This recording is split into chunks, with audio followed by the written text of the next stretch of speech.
Hello guys, today we will know some amazing kitchen tips and tricks. So let's know. When preparing idli batter, add some boiled rice to it. This makes the idli softer.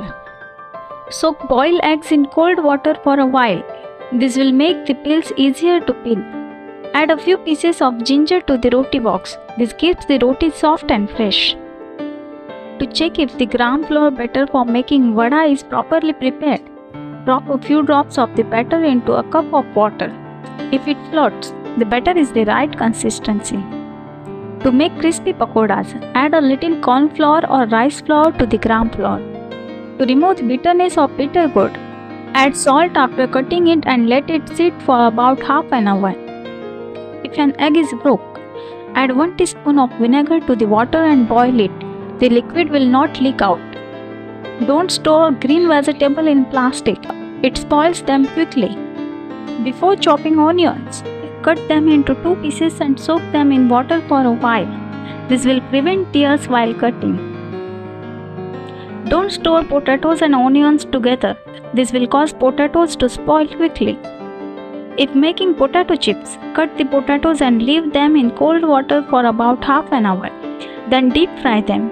The chips will be crispy. When making ladyfinger curry, add a little lemon juice or half a teaspoon of mango powder to it. This will prevent the ladyfinger from becoming sticky.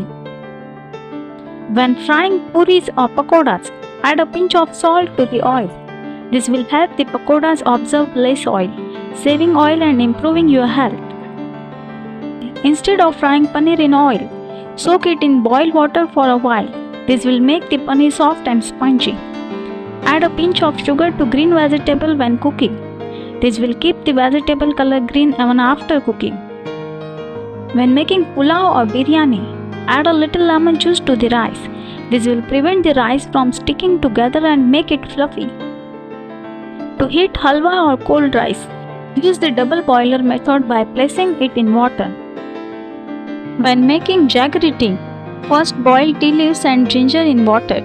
Then add jaggery to a cup and stir the hot tea over it. This will prevent the tea from curdling.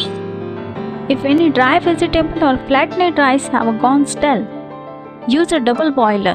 With a little water to heat them, this will make them fresh. When making ginger, garlic and chili paste, add a little salt to the paste and grind it. This will enhance the paste flavor and make it easier to grind. If your yogurt turns sour, add a little sugar while setting it. This will keep the yogurt sweet and prevent it from souring quickly. Don't wash a non-stick pan immediately after making roti. Let the pan cool before washing it, otherwise the coating may get damaged. Keep fresh herbs like mint and coriander in a glass of water and store them in the refrigerator. They will stay fresh longer. To get such a more kitchen tips and tricks at home, like the video and subscribe to the channel.